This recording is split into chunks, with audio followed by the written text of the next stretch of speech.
What up, reader fam? It just does not feel natural to not whoosh into the video, but it looks so awkward when I whoosh in from this position. Like, look at this.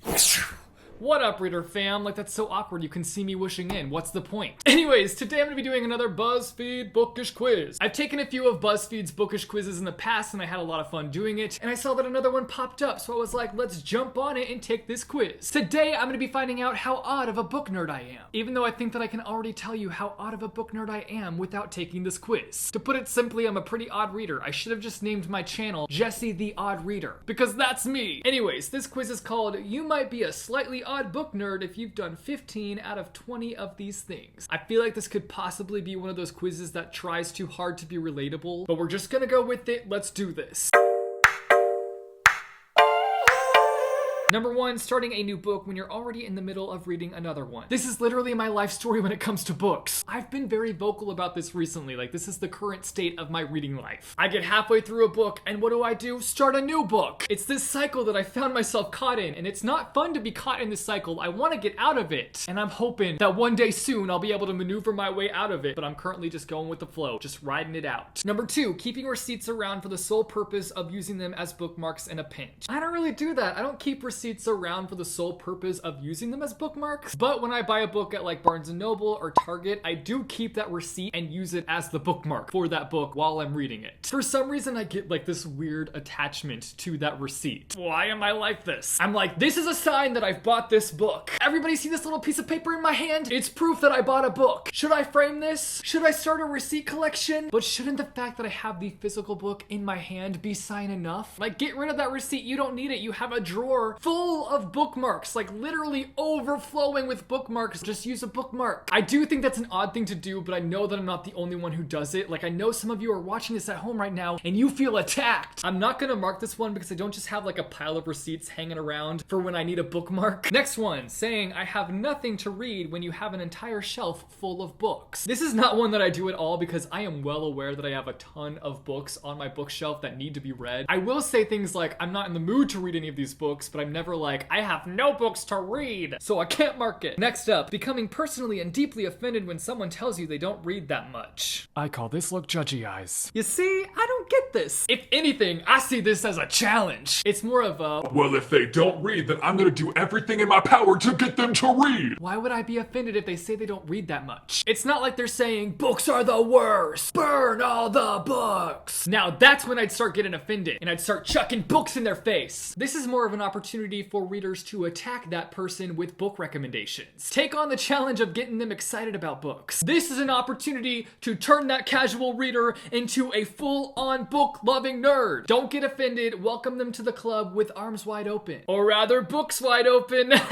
Sometimes I hate myself. Can't check that one. Next up, looking around to make sure no one notices you smelling a brand new book in the aisle of Barnes & Noble. I mean, if people are in Barnes & Noble and they get offended by a person taking a little sniff of a book, that just means they haven't been exposed to the joy of sniffing books. I don't get why there's such a stigma surrounding book sniffing. If someone wants to stick their nose in a book and get a good whiff, let them have their reader right. It's a part of the book buying process, for goodness sakes. You gotta sniff before you buy. You don't want to end up with a stinky book. You want to end up with a heavenly smelling book. It's 2018, down with book sniffing shamers. You know, that just went in an entirely different direction. What just happened? I just went on a complete tangent. Like, I just completely veered off and went into a full-on rant. Oops. But yeah, I do look around before I take a little sniff of a book. So I'm gonna check that one. Next, saying I'm so tired when you know it was your fault for staying up until 3 in the morning to finish a book. Relatable! This has actually been happening to me a lot recently. I'll sleep through my alarm and get so upset at my alarm, I'll be like, why did my alarm go off? I'll be like blaming my phone. I'll be like, ugh, my phone has a glitch. When realistically, your boy was up super late reading a book and I'm overly exhausted and I'm sleeping through my alarms. Check. Next, becoming irrationally sad when the love interest of a story is not actually real and therefore will never be able to date you. I feel this. Isabel Lightwood, why can't you be real? I'm literally Simon. He can stay fictional, you can become real, and I can date you. It's meant to be. Check. Next, canceling plans because you have a lot to do today, aka read. There have been a couple times when I've done this and I'm not proud of it. Thankfully, there is a person in my life who I spend a lot of time with and they're just as much of a reader as I am, so there has been a time when I've been outright with them and I've just been like, yo,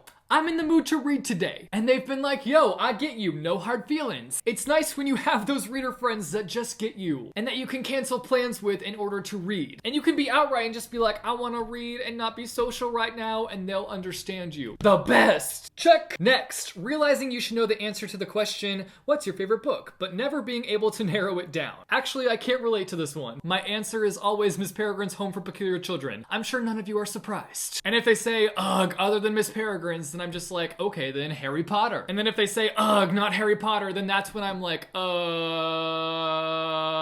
are books? Can't function. Blinking on every book ever. I only know Miss Peregrine's and Harry Potter! I can't check that one because my go-to is Miss Peregrine's, but I totally get that feeling. Next, going to the bookstore when you are actually broke and don't have any money to buy books. I mean, yeah, sometimes I just go to Barnes & Noble just to look at the books. I like to look at new releases, old titles, the bargain section, and just get lost in the store, even though I know my Barnes & Noble like it's the back of my hand. Check! Next, obsessing over a book series and then literally forgetting everything when the next one comes out a year later. I'm laughing because this happens to me so often, and I hate that it happens. Especially because a lot of the times I'll want to reread the book that comes before the one that's coming out, because I can't remember anything that happens. But then I put off rereading that book because even though I love rereading books, it's hard for me to push myself to reread books. Anyways, check. Next, reading the last page of a book you just started and regretting it. I haven't done this ever, and I also just don't get it. I mean, unless you're a softie and you just can't deal with tragic endings, so you want to soften the blow of the ending a little bit, but like you just ruined the story for yourself. Why would you do that? Impact of the ending isn't gonna be as strong if you know the ending. Come on, people. What are you doing here? Sorry, I don't mean to shame you. I'm just having a hard time understanding why you would do that. To each their own. You do you, me do me. I apologize for being a little harshy McHarshershin. Can't check that one. Next, attempting to guess which Hogwarts house a person belongs in before they tell you.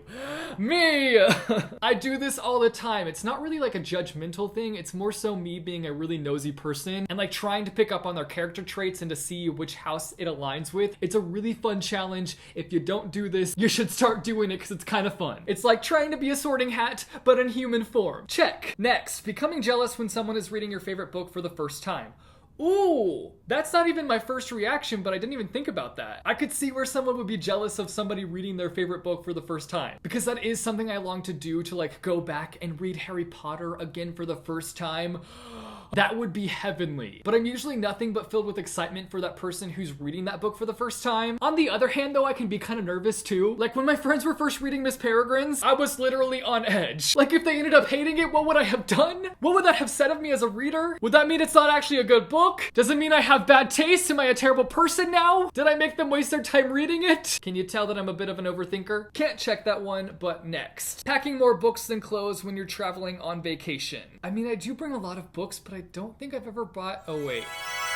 I have done this at least once. So yep, me. Not all the time though. Like usually I have a bit of self-control and I limit myself to like 2 books, because what usually ends up happening is that I'll bring the books on the trip and I won't read at all. Check. Next, buying multiple copies of one book because paperback, ebooks, special editions. You all know that I do this. I see a lot of readers shaming other readers for doing this, and I don't really get that. Like, just live your life, man. Here comes a rant, do. Like, don't worry about what other readers do. Focus on your own reading life. Newsflash, if someone reads something that you don't like, or has a bookish habit that you're not a fan of, it really shouldn't affect you, and if it does affect you, maybe check yourself and stop shaming other people. We're all different people, we have different tastes, we have different habits. You don't gotta be a meanie pants to people that are just living their lives. Why do these videos always turn into rants? I just can't help myself, I guess. Check! Next, having more books than walking space in your bedroom. There was a time when this was actually a real thing for me because I was in the process of moving, so I just had like stacks of books everywhere, and I didn't have like any bookshelves yet. I think I had like 1 bookshelf maybe, and there were just piles of books everywhere and it was hard to get around in my room. I've since given those books a home, but there for a while they were just sleeping on the floor in stacks. Check! Next, reading a little bit of a book in between commercials when you're watching TV. I hardly watch TV. I'm more of a Netflix person, and Netflix doesn't have commercials, but I imagine if I did watch TV, I would do that. Can't check it, but next. Perfecting walking while reading a book without stumbling over anything. I have not mastered this, and I don't think I'll ever master this. Wait, technically I have mastered this. You know what?